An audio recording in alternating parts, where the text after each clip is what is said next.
दोस्तों, एक मुख्तसर कहानी सोचने वालों के नाम। बहू आईने में अपनी लिपस्टिक ठीक करते हुए अपनी सास से बोली, माँ जी आप अपना खाना आज खुद ही बना लेना, मुझे और उन्हें आज एक पार्टी में जाना है। बूढ़ी माँ ने कहा, मगर बेटी मुझे गैस वाला चूल्हा जलाना नहीं आता। यह सुनकर बेटा बोला, माँ पास वाले दरबार में आज लंगर है, तुम वहां चली जाना, खाना बनाने की नौबत ही नहीं आएगी।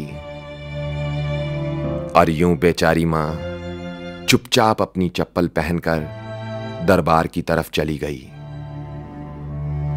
दोस्तों, यह सारा वाकया उनका 10 साला बेटा देख रहा था। रास्ते में उसने अपने बाप से कहा, बाबा जब मैं बहुत बड़ा आदमी बन जाऊंगा ना, तब मैं भी अपना घर किसी दरबार के पास ही बनाऊंगा।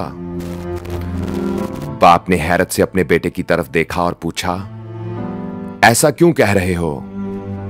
तो उस बच्चे ने जवाब दिया, क्योंकि जब मैं बड़ा हो जाऊंगा और मुझे किसी पार्टी में जाना होगा, उस दिन आप दोनों भी किसी लंगर से खाना खा लेना। मैं नहीं चाहता कि दरबार हमारे घर से दूर हो, इसलिए मैं अपना घर किसी दरबार के करीब ही बनाऊंगा।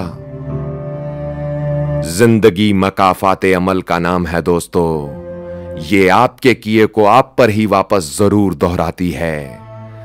ऐसा नहीं हो सकता कि आप नफरत का बीज लगाओ और मोहब्बत की फसल काश्त करो। ऐसा नहीं हो सकता कि आप अपने मां बाप की तौहीन करो और आपकी औलाद आपके सर पर इज्जत का ताज सजा दे। ऐसा नहीं हो सकता कि आप दिलों को तोड़ते चले जाओ मगर आपका दिल सलामत रहे।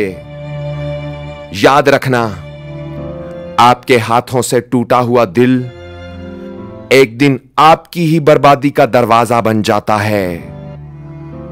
इबरत और बर्बादी का एक ऐसा दरवाजा जो आपको अपनी जानिब खींच लेता है और आपको ना चाहते हुए भी उसमें से गुजरना ही पड़ता है।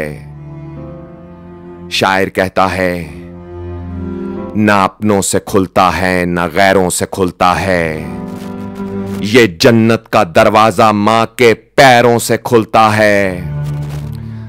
ना अपनों से खुलता है ना गैरों से खुलता है, ये जन्नत का दरवाजा मां के पैरों से खुलता है। वीडियो अच्छा लगे तो इसे शेयर जरूर कीजिएगा। YouTube चैनल मेरा सब्सक्राइब कीजिए। बंदा नाचीज को उज़ैर रशीद कहते हैं। अपना बहुत ख्याल रखिएगा और उनका भी जिनका कोई ख्याल नहीं रखता। अल्लाह हो आप सबका हामी और नासिर। अल्लाह हाफिज।